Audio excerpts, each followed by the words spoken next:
We do not yet know the full extent and the systemic and structural changes which will happen.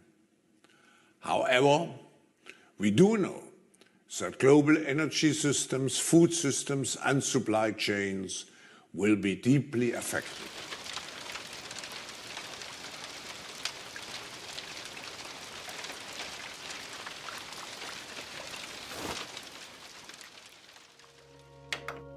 Welcome to the year 2030.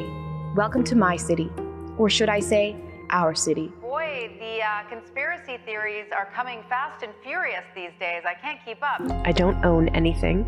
I don't own a car. I don't own a house. I don't own any appliances or any clothes. What we're talking about here is kind of distrust of institution. In our city, we don't pay any rent because someone else is using our free space whenever we do not need it. My living room is used for business meetings when I'm not there. It's important that we look at what's happening right in front of us. Shopping? I can't really remember what that is. For most of us, it has been turned into choosing things to use. Sometimes I find this fun, and sometimes I just want the algorithm to do it for me. It knows my tastes better than I do by now. Control your soul's desire for freedom, it says. Any effort to succeed at delivering on the Sustainable Development Goals. My biggest concern is all the people who do not live in our city, those we lost on the way. Those who decided that it became too much, all this technology. Those who felt obsolete and useless when robots and AI took over parts of our jobs.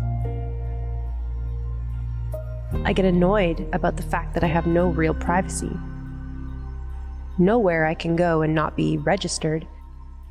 I know that somewhere everything I do, think, and dream of is recorded.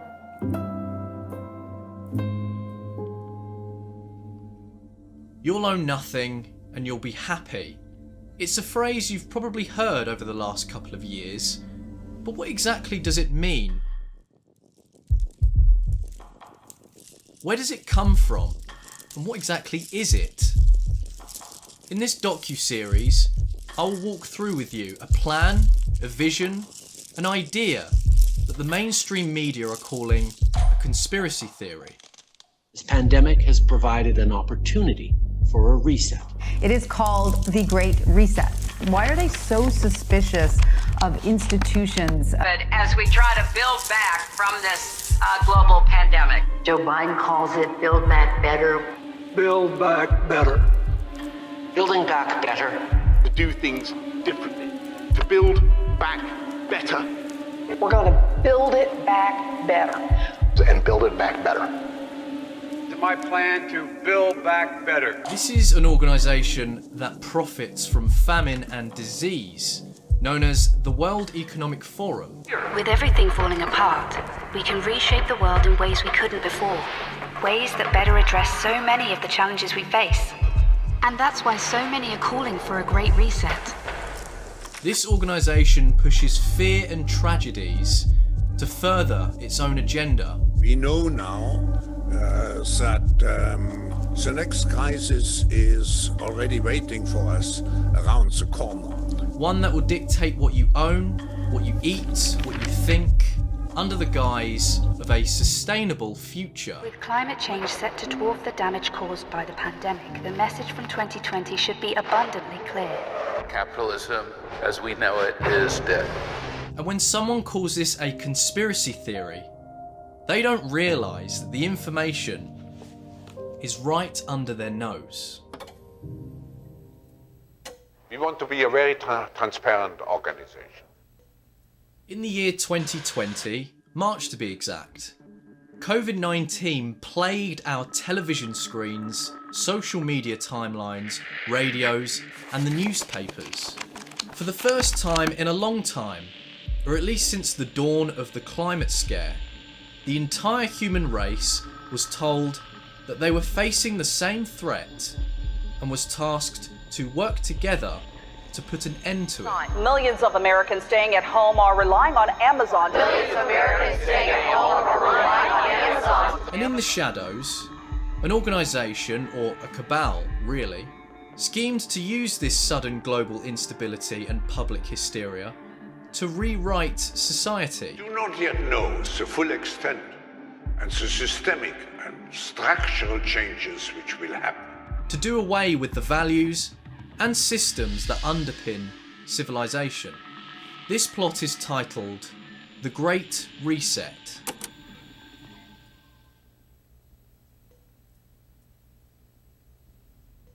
This idea, known as the Great Reset, was announced in 2014 and pledges to redefine the social construct between governments and individuals by creating a global, sustainable system through electronic identification, universal basic quality services, and the reconsideration of industries such as oil and gas, and even technology.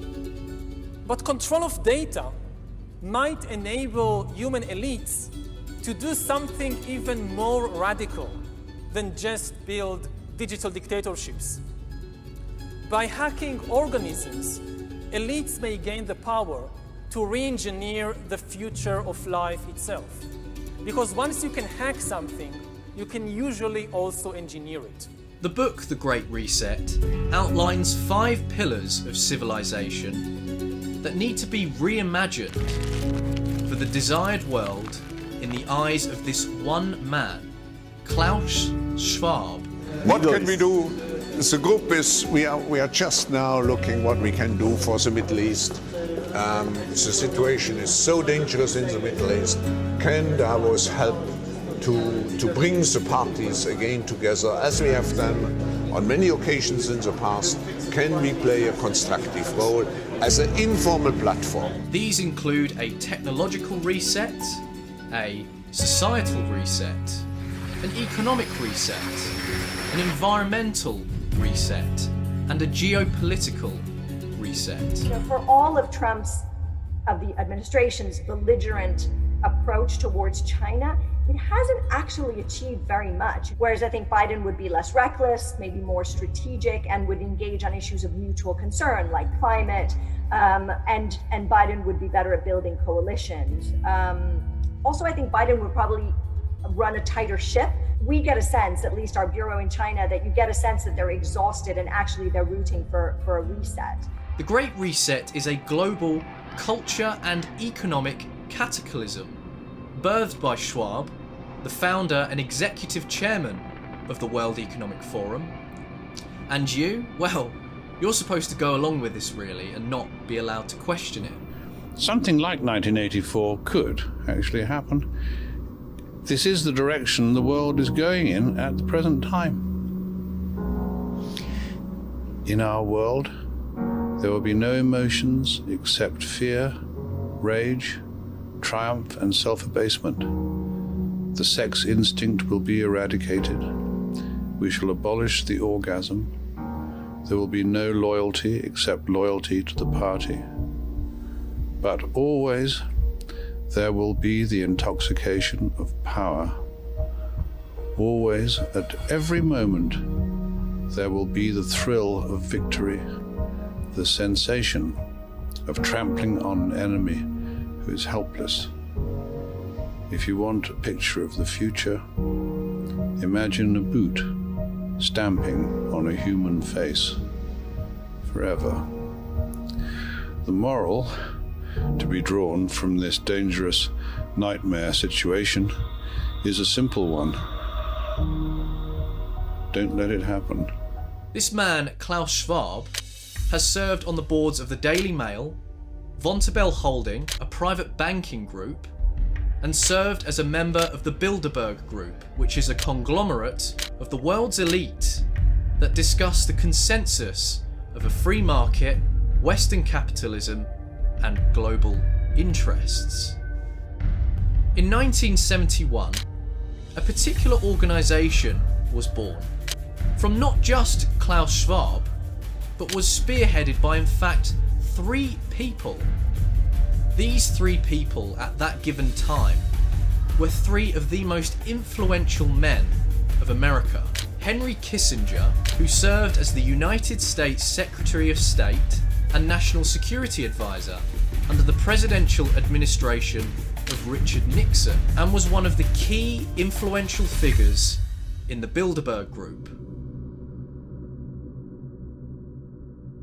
Henry Kissinger was also Klaus Schwab's mentor, where a CIA-funded course run by Henry at Harvard was where the birth of the World Economic Forum came from. Yes, there was one course, one seminar of Henry Kissinger, which really opened my eyes. I wasn't accepted to the seminar, but I sat in. I think he let me in because I was German. And it was relatively shortly after the war. There were not too many Germans here. And this created a friendship which has endured until today. And Henry has been several times in Davos. Next we have Herman Kahn, a founder of the Hudson Institute and military strategist, and was even called the real Dr. Strangelove. Herman at the time was the leading figure in thermonuclear strategic planning, where during the mid-50s would see Henry Kissinger and Herman Kahn cross paths. And finally we have John Galbraith, a Canadian-American economist and an intellectual at Harvard. In 1945, after the death of Roosevelt and the end of World War II, John was sent to London to create a division directorship of the United States Strategic Bombing Survey, where he was tasked with evaluating the overall economic effects of the wartime bombing, later going to Nagasaki and Hiroshima to evaluate the effects of the bombings. In 1958, Galbraith became the Paul M. Warburg Chair in Economics at Harvard. This is the same position that he would hold when he would first be introduced to a young Klaus Schwab. These three men are responsible for what is now known as the World Economic Forum. We are in the midst of a crisis, a transformational crisis. The world will be quite different when it comes out of the crisis. So we have two tasks. The first one is to help to manage the crisis, and second, to shape the post-crisis world. In the year 1970, Klaus Schwab wrote a letter to the European Commission and asked for help in setting up a non-commercial think tank for European business leaders. The European Commission would then sponsor the event. The Commission is a group of politicians, men and women, who meet every Wednesday in Brussels. We call them commissioners. Together they form the government of Europe, so to speak. They all have their own specific field of responsibilities and come from different countries. Schwab then organised a 2-week business managerial conference, and in 1971, the first meeting of the World Economic Forum commenced, held in none other than Davos, Switzerland. Around 450 participants from 31 countries took part in Schwab's first European Management Symposium. The project was recorded as organised by Klaus Schwab and his secretary, Hilde Stahl, who, later the same year, would become Klaus Schwab's wife. One of the most influential groups that spurred on the creation of Klaus Schwab's symposium was a group known as the Club of Rome. The Club of Rome is a think tank of scientific minds and elites that mirrors the World Economic Forum in many ways. We need to encourage civil society, media and political parties to embark on what I would call public education campaigns with a focus on democracy and human rights, and by all means of tolerance. Aurelio Pecci, an Italian industrialist, Alexandra King, a British chemist and pioneer of the Sustainable Development Movement, and David Rockefeller, an American banker and philanthropist, whose family name is possibly the most notable, being one of the richest families to ever live. Among the Club of Rome's first accomplishments was a 1972 book entitled The Limits to Growth that heavily focused on global overpopulation, warning that if the world's consumption patterns and population growth continued at the same high rates of the time, the Earth would strike its limits within a century. It was soft eugenics conceived from the fear of overpopulation. And I know what kind of world I want to live in. I don't want to live in a collapsing world. I don't want to live in a world, as Jürgen says, that's getting grayer and grayer. And it costs more and more and more to maintain even a decent standard of living. The Club of Rome would later that year publish a report detailing an adaptive model for what is known as global governance that in their terms would divide the world into 10 interconnected economic and political regions. In these years, the elites that are part of both the World Economic Forum and the Club of Rome have argued out in the open for the public to see, including notable figures such as Al Gore and Bill Gates, both at the World Economic Forum, have pitched on how a contraceptive pill is a key tool in the fight against climate change, where Al Gore says, and I quote, "Depressing the rate of child mortality, educating girls, empowering women, and making fertility management ubiquitously available is crucial to the future shape of human civilization." Whilst Bill Gates says, and I quote, "If you get the health improved, you get the availability of contraceptives, then families will voluntarily choose to have less children." It is not a secret that both these organisations mirror each other with their agendas. Bear in mind as well that Bill Gates and Al Gore both have children. They mean they want other people to have fewer children.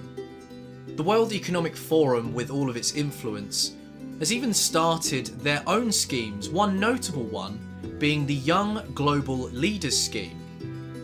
Their plan was to spread their radical ideology through organisations and governments around the world, and the worst thing about it is it's already in play. What we are very proud of now is the young generation, like Prime Minister Trudeau, President of Argentina and so on, is that we penetrate the cabinets. Notable names include Mark Zuckerberg, the CEO of Meta, formerly known as Facebook, Justin Trudeau, the Prime Minister of Canada, with Chrystia Freeland, the Deputy Prime Minister of Canada, who also sits on the Board of Trustees for the WEF, infamously known for being the granddaughter of a Nazi collaborator, but her role in this and on the world stage doesn't end with sins of the father or grandfather. Freeland was directly involved in the crackdown on the Canadian truckers' protest,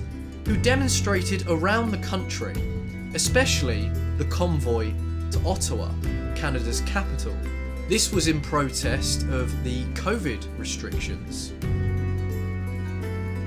Freeland greenlit a government response never before seen in the West, freezing bank accounts, removing insurances, even as far as blocking crypto transactions. But the crackdown didn't just end there.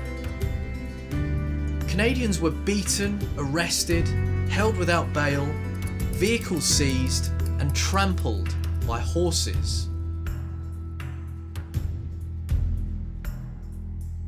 More Canadian names include Jagmeet Singh, the leader of the NDP, a radical left anti-oil party; Andrew Scheer, prior leader of the official opposition Conservative Party, should paint you a picture of just how opposing these people are. It will be a young world. It will be a digital world. Now, who could represent such a world better than you, Prime Minister? To represent also a new, open Canada. I want to use this opportunity also to thank our Canadian constituency, which always has been a very loyal and very much engaged constituency here at the Forum. But now, I think with you, together with our constituents, Prime Minister, we can make sure that in the future we strengthen the cooperation even more. The alumni from Europe include Emmanuel Macron, the President of France, Alexander De Croo, the Prime Minister of Belgium, Sanna Marin, the Prime Minister of Finland. Surprising names from America such as Tulsi Gabbard, a critique of everything the Great Reset entails. But most interestingly, Ivanka Trump, daughter and senior advisor to the 45th President of the United States, Donald Trump. They predicted an overpopulation crisis in the 1960s, mass starvation in the 70s, and an end of oil in the 1990s. These alarmists always demand the same thing: absolute power to dominate, transform, and control every aspect of our lives. We will never let radical socialists destroy our economy, wreck our country, or eradicate our liberty. Dan Crenshaw, congressman from Texas. Peter Buttigieg, the Secretary of Transportation in the United States. Boris Johnson, the Prime Minister of the United Kingdom, who imposed a ban on ministers attending the summit back in 2020, where he said, "Our focus is on delivering for the people, not champagne with billionaires." He says that as Boris is still an active member of the WEF. Other key figures lurk within the WEF, including Jacinda Ardern, the Prime Minister of New Zealand, who continues to enact governmental tyranny upon the Kiwis. Cabinets that form policy, or offices that minister to our economy, aren't the only places this organisation has crept its way into worldwide. It's embedded in every aspect of our lives. The World Economic Forum hosts annual meetings since 1971. The richest and most influential names and faces gather in Davos, Switzerland. Because the forum isn't just for those at the top. It's also about creating opportunities for anyone who wants to make the world a better place. Every industry leader attends, and even certain individuals from the entertainment industry. Names like will.i.am from the Black Eyed Peas, Pharrell, the famous American music producer and songwriter, Leonardo DiCaprio.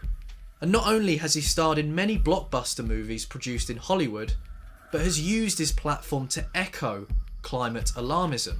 If you do not believe in climate change, you do not believe in facts or in science or empirical truths, and therefore, in my humble opinion, should not be allowed to hold public office. Bono from U2, the Irish rock band, who works hand in hand to reshape global sectors. It's amoral. It requires our instruction. Capitalism has taken more people out of poverty than any other ism, but it is a wild beast, and if not tamed, it can chew up a lot of people. Rajiv Shah, the president of the Rockefeller Foundation. Any effort to succeed at delivering on the Sustainable Development Goals requires doing that in fragile states. The world does not have an effective approach to supporting fragile states in being successful, especially coming out of conflict or coming out of a disaster. And Chad Hurley, the co-founder and CEO of YouTube.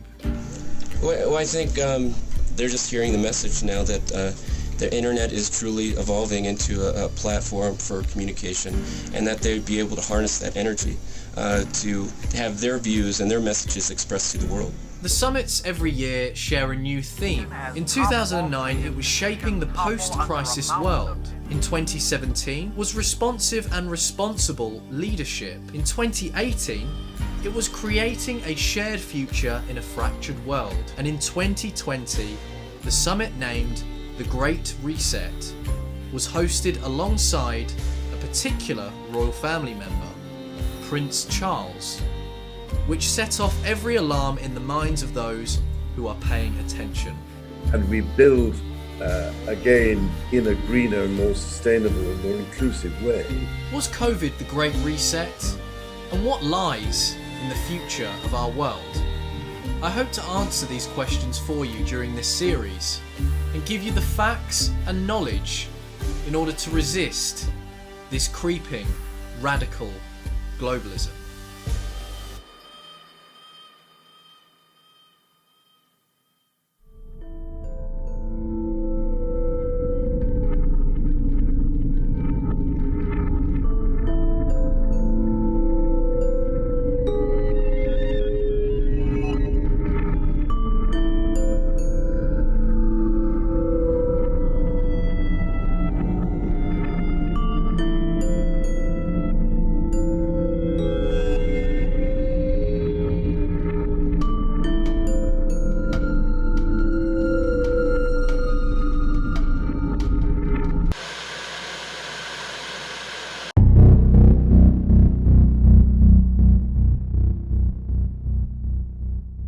Organisation pushes fear and tragedies to further its own agenda. We know now that the next crisis is already waiting for us around the corner. This is an organisation that profits from famine and disease, known as the World Economic Forum. The book, The Great Reset, outlines 5 pillars of civilization that need to be reimagined for the desired world in the eyes of this one man, Klaus Schwab, the founder and executive chairman of the World Economic Forum. Henry Kissinger was also Klaus Schwab's mentor, where a CIA-funded course run by Henry at Harvard was where the birth of the World Economic Forum came from. Yes, there was one course, one seminar of Henry Kissinger. It's embedded in every aspect of our lives. The World Economic Forum hosts annual meetings since 1971. The richest and most influential names and faces gather in Davos, Switzerland. What lies in the future of our world? I hope to answer these questions for you during this series and give you the facts and knowledge in order to resist this creeping, radical globalism. When it was first published in 2016, the Fourth Industrial Revolution made the case that technology and digitization will revolutionize everything. One of the features of this fourth industrial revolution is that it doesn't change what we are doing, but it changes us. Making the overused and often ill-used adage, this time is different. Simply put, major technology innovations are on the brink of fueling momentous change throughout the world. In the 4 short years since, technology progressed and moved impressively fast. AI is now all around us, from drones and voice recognition to virtual assistants and translation software. Where are they traveling? How are they traveling? What are they eating? What are they consuming on the platform? So, individual carbon footprint tracker. Stay tuned, we don't have it operational yet, but this is something that we're working on. Our mobile devices have become a permanent and integral part of our personal and professional lives, helping us on many different fronts, anticipations, our needs, listening to us and locating us, even when asked not to do so.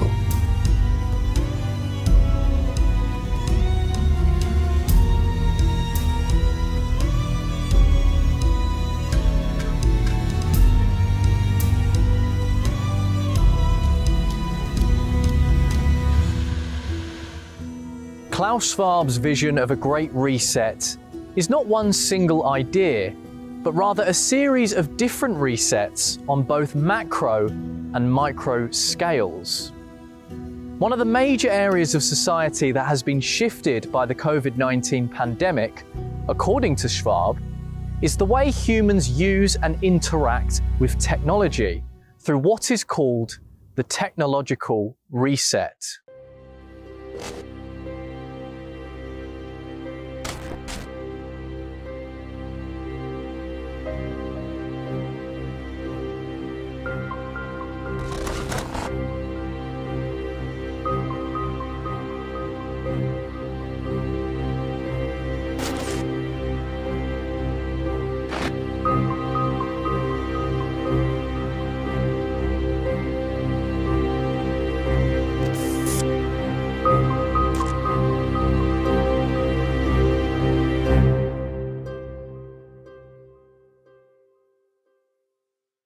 Advanced technologies only previously imagined through science fiction, and which have the power to enlighten or enslave humanity on levels harder to even comprehend.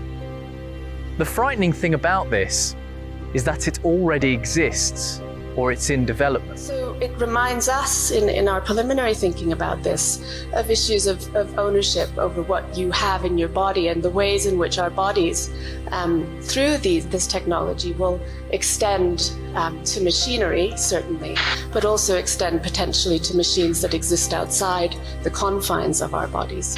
As society becomes more immersed in technology through the Internet of Things, the rapid changes we are witnessing are commonly referred to as the Fourth Industrial Revolution, a term popularized by Schwab in 2015.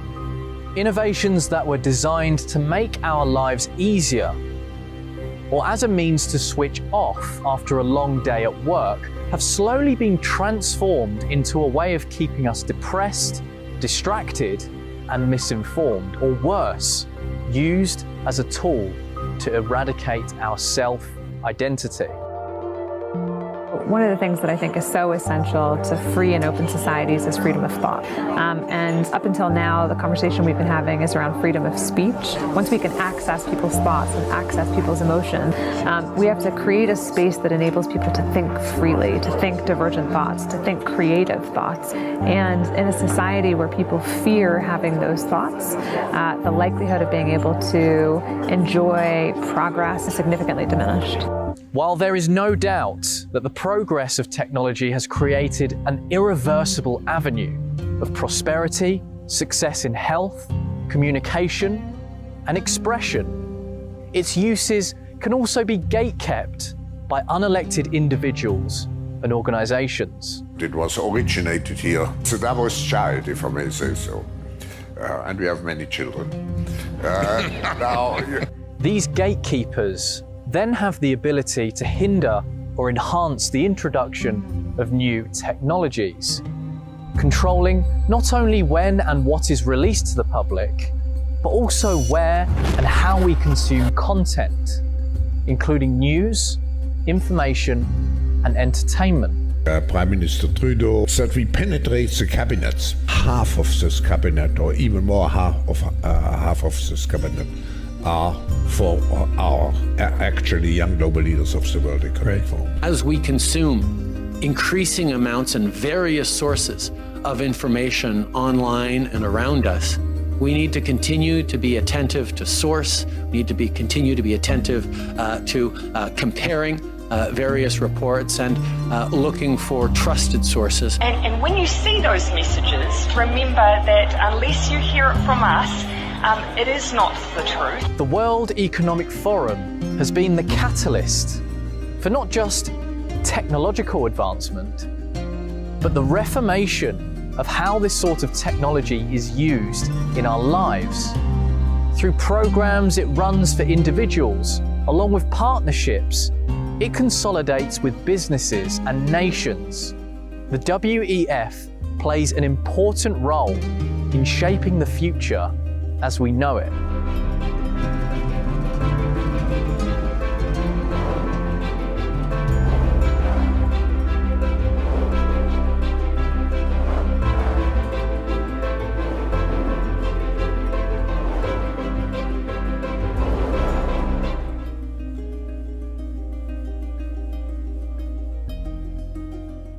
The merger between man and machine is on our horizon, and some would even say it's already in play. But what this means for humanity is entirely unclear. In the past, humans have used technology to improve our living conditions, from creating better ways of farming, manufacturing, traveling, and communicating. Our tools have largely been external devices outside of our bodies that are used to enhance the human experience. I think it will go, it will, first of all, it will definitely happen. I was talking about 6G earlier, which is around 2030. I would say that by then, definitely the smartphone as we know it today will not anymore be the usual kind of the most common interface. Wow. Many of these things will be built directly into our bodies. Now, however, through the usage of technological implants, we are on the cusp of potentially redefining what it even means to be human. Inside our own heads is the most complex arrangement of matter in the known universe. You might ask yourself, can we get to be superhumans?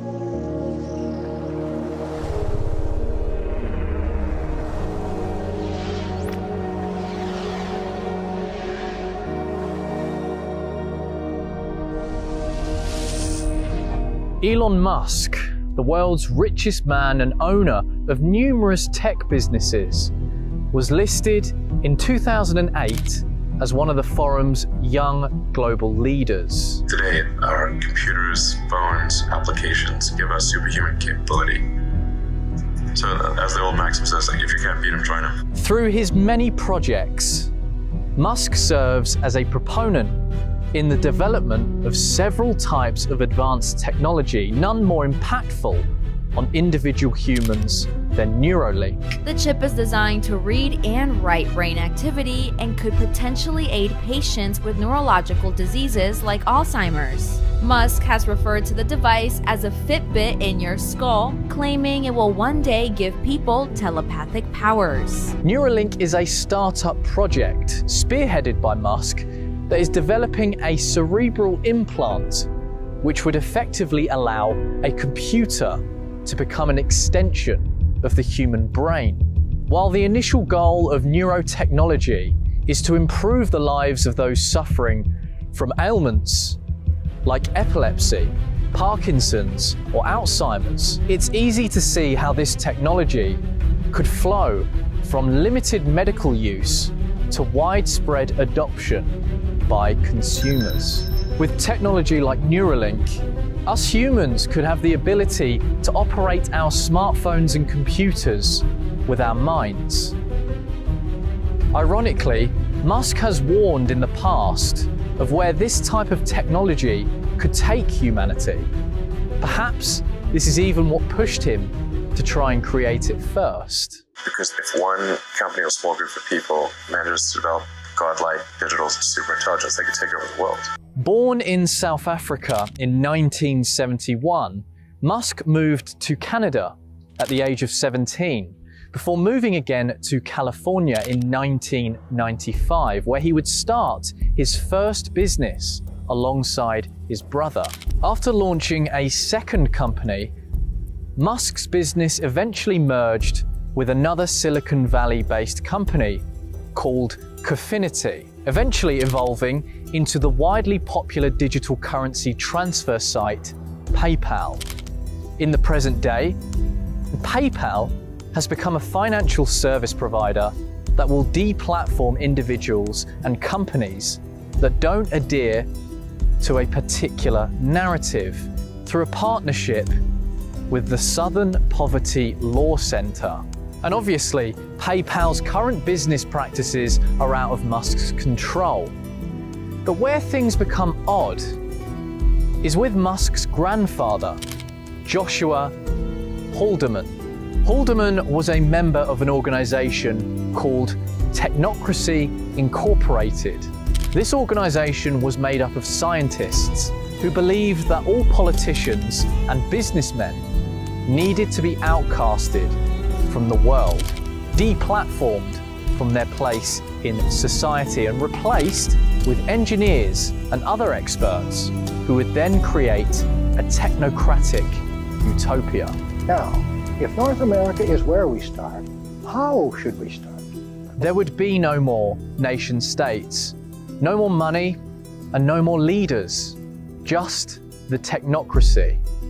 And so, in the eyes of Technocracy Incorporated, the world would be unified under a new name, Technate. Social change is due on this continent. Social change is coming whether you like it or not. Social change is coming whether you are prepared for it or not. And technocracy is the means by which you can prepare yourself so that you can decide whether you want science or chaos. At the time, Musk's grandfather was even charged under the National Defense Act because this radical group was banned from the country. Now, a technocratic one-world government isn't something Elon Musk speaks about, especially when he talks about his vision for the Earth. But on the subject of Mars, it's a different story. Trying to do good things and you're a billionaire. I mean, yeah, that seems a little bit like either superhero or supervillain. You have to choose one. Trying to do useful things. This is an important point, because although Musk is viewed as somewhat of a hero by people on all sides of the political spectrum, it's dangerous to universally trust a person in his position of power, especially given the influence from his grandfather. My grandfather moved with all his kids and my mom and everyone to South Africa because he wanted to use it as a base of exploration. You fast forward to now, Musk is critical of the World Economic Forum, despite sharing an overwhelming majority of their views and visions. Because of this, we must ask ourselves, is it possible for an individual or group to radically change the world? The answer is simply yes, and Musk wields the power to do it. He could even be doing it right now as we speak. You are, not to put too fine a point on it, the richest man in the history of the world and arguably the most influential. When you say take the red pill, do you worry about sending none too bad? I said take both pills. Take both. Well, that's okay. All right. If we accept that someone like Musk can wield this sort of influence, is it then unreasonable to believe a group with more power and more influence could be orchestrating society along the same lines of what Musk's grandfather envisioned, especially when they say it themselves? Can you imagine that in 10 years when we are sitting here, we have an implant in our brains, and I can immediately feel, because you all will have implants. We are really acquiring divine powers of creation and destruction. We are really upgrading humans into gods. We are acquiring, for instance, the power to re-engineer life.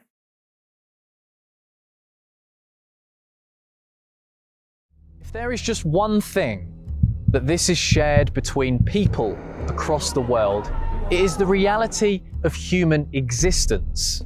Although we may squabble over disagreements, the collective human experience is something that we all have in common and experience through our senses. And humans really don't know themselves very well.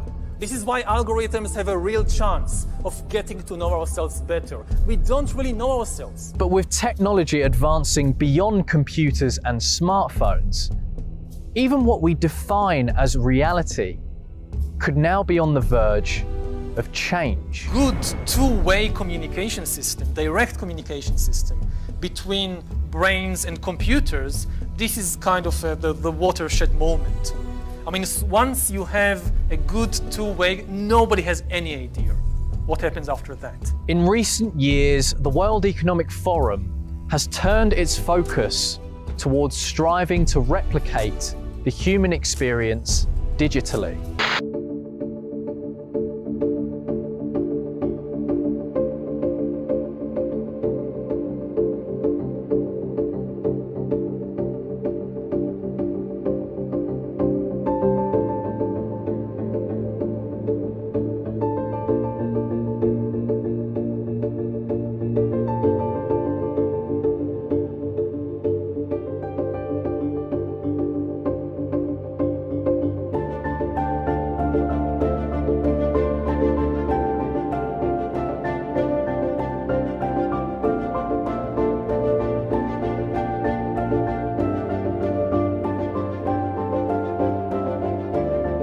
Perhaps no individual is at the frontier of this technology than one of the forum's young global leaders, Mark Zuckerberg. Hey, and welcome to Connect. Today, we're going to talk about the metaverse, starting with the most important experience of all, connecting with people.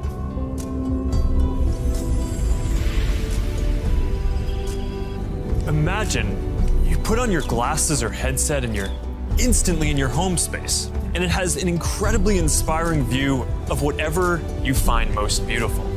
Zuckerberg, the CEO of Meta Platforms, the parent company of Facebook, Instagram, and WhatsApp, has excelled in the virtual reality market.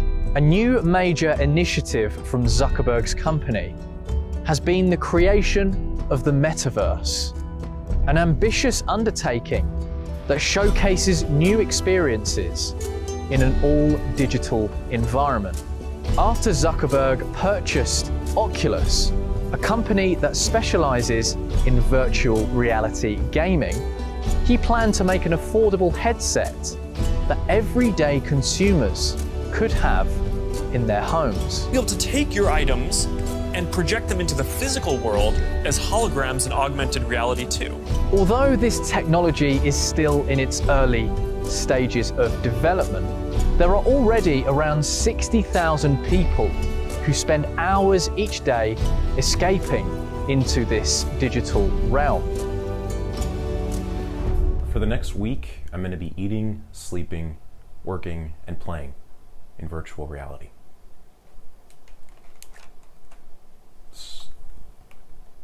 Starting now. Horizon Worlds, a free virtual reality video game created by Meta Platforms that runs on the Oculus headset, reportedly saw a 10-fold increase in users in 3 months after an ad aired during the Super Bowl, bringing its total user base to 300,000. Zuckerberg described the game as a core to our metaverse vision. While our society is a long way from fully transitioning from the real world to the digital world, global consulting firm McKinsey estimates that the metaverse could present a multi-trillion-dollar business opportunity in the years ahead. It might surprise you to know that much like in the real world, plots of land can be purchased in the metaverse, with prices ranging from a few thousand to more than $2 million. COVID-19 has irrevocably changed our world. So many of us had to learn how to live differently, to learn how to work, socialize, shop, and collaborate differently. And we are doing all of this online. But VR isn't the only way to experience an altered reality.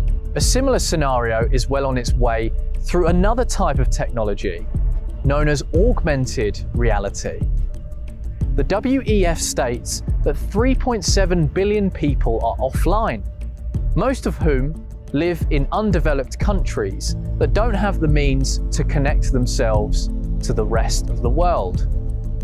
Making VR and AR accepted into the mainstream would, in the World Economic Forum's vision, be the best way to provide, and I quote, technology for sectors such as education, mining, and tourism, all of which were effectively shut down during the current COVID-19 pandemic. These digital realities are in fact mainstream in Western culture, yet not quite as prevalent as the WEF would like.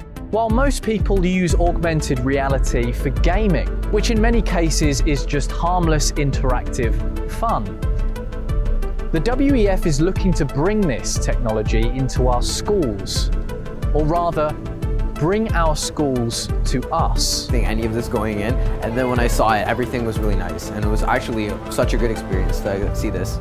It's actually so real. Right, you want to look to your right a little bit, to your right, slowly, up, to your right, more to your right. Oh, it's actually a ship. Yeah. Bringing artificial intelligence into education, which could then work in tandem with other advanced data collection techniques, enables not only our mannerisms to be analyzed, but also can allow an individual or organization to dissect almost every aspect of how we function, starting right from our youngest years. The World Economic Forum develops a joint action plan together with the ITU, the World Bank, GSMA, and our industry partners. It highlights key immediate actions for private-public collaboration to ensure that digital connectivity is available and expanded to those who need it most. Consider the implications of our own data being harvested right from when we can barely walk and talk, all the way through our formative years and into our early adulthood. This has already been shared with 170 countries and is in active use. This fast-track partnership is deeply encouraging.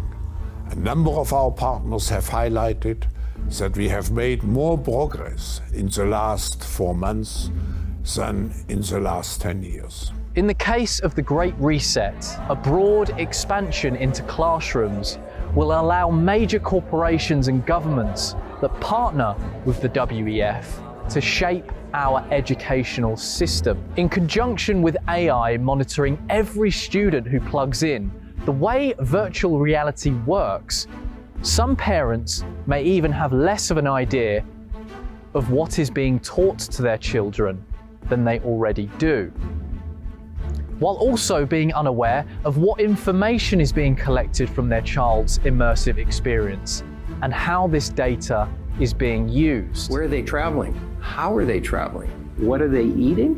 What are they consuming on the platform? So, individual carbon footprint tracker. Stay tuned, we don't have it operational yet, but this is something that we're working on. But don't just take my word on potential harms of virtual reality in the classroom. Listen to the World Economic Forum say it themselves.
While augmenting our bodies with technology changes how we define humanity, and recreating the human experience digitally changes how we define reality, these advances raise new ethical questions surrounding the possibilities of exploitation. You know, the customer is always right. In the end, corporations say customers have free will. But once corporations and governments have the ability to hack humans, then there is no longer free will. Conspiracy theories surrounding the use of microchips as implants have been around for decades. Read articles about putting a little chip in with the vaccine. So when the cameras, the 5G comes out, what? They're gonna scan everybody. We got to get scanned. All of you are practicing the devil's law.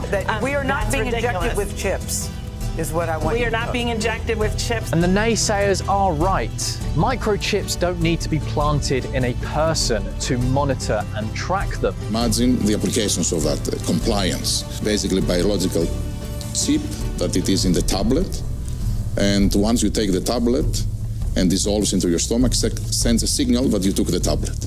A chip in our brain or even under our skin. A technology that has existed since the late 90s could allow access to our neurological pathways, making humans hackable. Control of data might enable human elites to do something even more radical than just build digital dictatorships. By hacking organisms, elites may gain the power to re-engineer the future of life itself. Technology to access our brainwaves have been teased for years. From previously discussed Neuralink by Elon Musk to Mark Zuckerberg's version of a direct brain interface that strives to give us the ability to control digital devices with our mind. These developments aren't even limited to just modifying our brains, but also our vital organs. Like, for example, Bill Gates' contraceptive chip that received millions in funding back in 2014 and aims to use microchips to control fertility. If we assume that the highest level of technological advancement that humanity can achieve is altering what it even means to be human, or creating consciousness within our machines, this effectively amounts to humanity beginning to truly play God. I mean, the big products of the coming century will not be shoes or clothes or cars or weapons. The big product of the 21st century are going to be bodies and minds. So I think we are heading towards the upgrading of Homo sapiens into gods. Regardless of how you feel about religion, it is difficult to find a positive to humans. Flawed creatures that we are, flirting with the powers of the divine and potentially having the ability to gather our innermost thoughts, constantly monitor our behavior, or strip away the natural order of functioning organs. Science is not really about truth, it's about power. Meet Yuval Noah Harari. So I'm a historian, but I'm a historian that defines history as the study not of the past, but as the study of change, which covers also the present and the future. An author, historian, philosopher, and professor at the Hebrew University of Jerusalem in Israel. The most important things I'm working on right now is a children's book. As an author, Harari has attracted some highly influential fans, including BBC radio host Simon Mayo, Captain American star Chris Evans, Microsoft founder Bill Gates, and the 44th US President Barack Obama. According to the World Economic Forum, Harari is an agenda contributor, serving as something of a historian turned prophet for the future the forum envisions. Now, nuclear war and ecological collapse are already familiar threats, so let me spend some time explaining the less familiar threat posed by technological disruption. While speaking at the forum's annual meeting, in 2018, Harari hosted a presentation titled, "Will the Future Be Human?"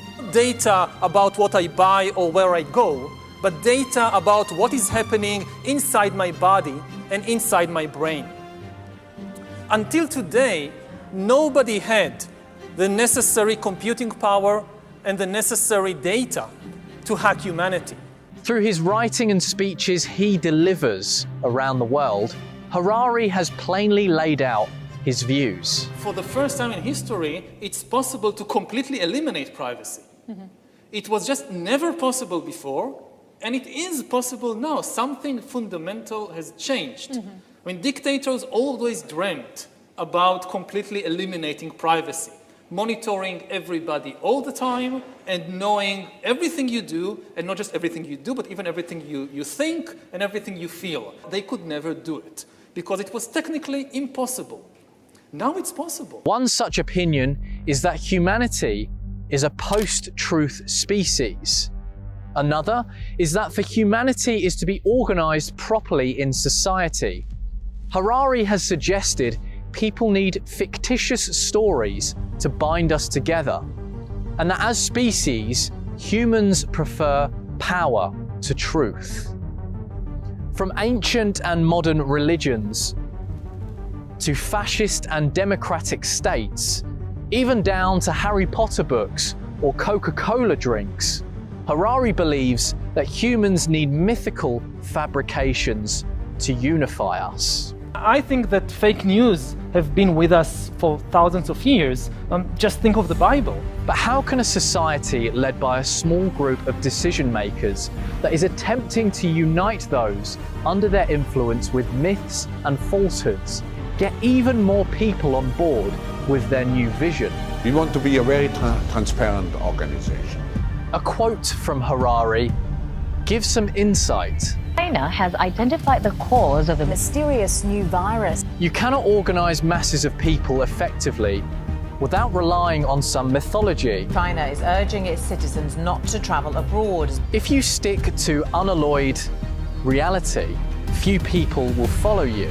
In fact, false stories have an intrinsic advantage over the truth when it comes to uniting people. The city may have to temporarily bury bodies on public land if they run out of morgue space. If you want to gauge group loyalty, requiring people to believe an absurdity is a far better test than asking them to believe the truth. To go out and put a bullet in Donald Trump. Show me where it says that protests are supposed to be polite and peaceful.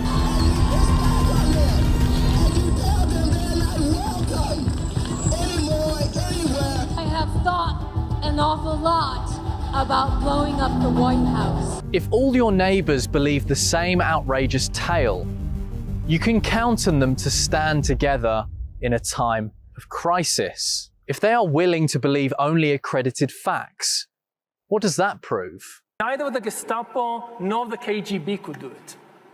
But soon, at least some corporations and governments will be able to systematically hack all the people. In addition to his writing, and outside of his involvement with the WEF, Harari is the co-founder of Sapienship, something defined as a social impact company, alongside his husband, Itzik Yahav.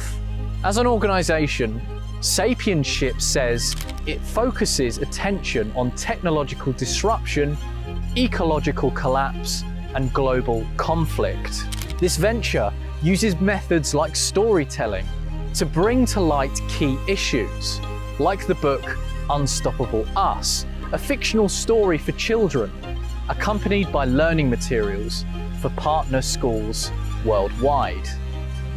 Besides children's books, Harari's company also specializes in education, developing high school and university programs in order to help young adults be fit for employment and to teach critical thinking regarding global issues. It was important for me to write to children. Sapienship also generously donates to organizations to help further their ideology, including, unsurprisingly, a $1 million donation to the World Health Organization's COVID-19 Solidarity Fund, $300,000 to UNICEF Ukraine, and an undisclosed amount to sustainable investments. Although Sapienship doesn't specify how much money or which companies received their financial investments, the company is dedicated to innovations in animal-free products, including cultured meat and lab-grown milk. As an influential contributor at the World Economic Forum, Yuval Noah Harari knows there is a reluctance and skepticism from the public to adopt this highly digitized future. Completely abandon organic stuff and create completely inorganic life forms. Whether this can be done or not is an open question. The biggest open question as yet, so far, in the life sciences, is the question of consciousness. We have no idea what consciousness is, what it does, how it emerges. the common assumption is that somehow the mind, consciousness, emerges from the brain, and if we hack the brain, and if we understand how billions of neurons create subjective experiences, then there should be no barrier for recreating these kinds of experiences based on silicon and not carbon, based on computers and not brains. Another event at the WEF's 2018 annual meeting that Harari participated in was an interview-styled segment titled Questioning Our Human Future, where he infamously compared previous fascist governments to the upcoming technological reset. I mean, previously in history, if you were on the wrong side of history, if you didn't understand what was happening and you lost the competition, then you ended up as some kind of serf or manual laborer being exploited by the people who understand and have the power. Now, if you're left behind, you're facing something far worse, which is to be completely irrelevant. They won't even need you as a serf or as a slave. His disregard for those who aren't interested in being hacked or tracked raises the question, what type of humanity is he trying to save? And from what exactly? Science is replacing evolution by natural selection with evolution by intelligent design. Not the intelligent design of some god above the clouds, but our intelligent design and the intelligent design of our clouds. The IBM cloud, the Microsoft cloud, these are the new driving forces of evolution. And at the same time, science may enable life. After being confined for 4 billion years to the limited realm of organic compounds, science may enable life to break out into the inorganic realm. You know, the whole idea that humans have, they have this soul or spirit and they have free will and nobody knows what's happening inside me. So whatever I choose, whether in the election or whether in the supermarket, this is my free will, that's over. The moment when a new regime of surveillance took over, especially surveillance under the skin, which I think is maybe the most important development of the 21st century, is this ability to hack human beings, to go under the skin, collect biometric data, analyze it, and understand people better than they understand themselves. This, I believe, is maybe the most important event of the 21st century. How exactly will the future masters of the planet look like? This will be decided by the people who own the data. Now, why is data so important? It's important because we've reached the point when we can hack not just computers, we can hack human beings and other organisms. The Fourth Industrial Revolution, or in other words, the technological reset, has been in the works for decades, despite the term only being coined by Klaus Schwab in 2015. The players involved, whether directly or indirectly tied to the World Economic Forum, have a vital role in this realignment of life as we know it. Their predictions for the future of this world should be both a cause for concern and excitement. Society runs the risk of trading hard-won personal freedoms for high-tech entertainment and enhancement that can be turned against us. The problem is more boredom and what to do with them and how will they find some sense of meaning in life when they are basically meaningless, worthless. My best guess at present is a combination of drugs and computer games as a solution for more. It's already happening in under different titles, different headings. You see more and more people spending more and more time or solving their inner problems with drugs and computer games. In this episode, we've met some of the big names involved in this venture to redesign and reimagine the world as we know it. But what about the major corporations and governments alongside Klaus Schwab and the World Economic Forum? And how can the developments of the fourth industrial revolution be used against us?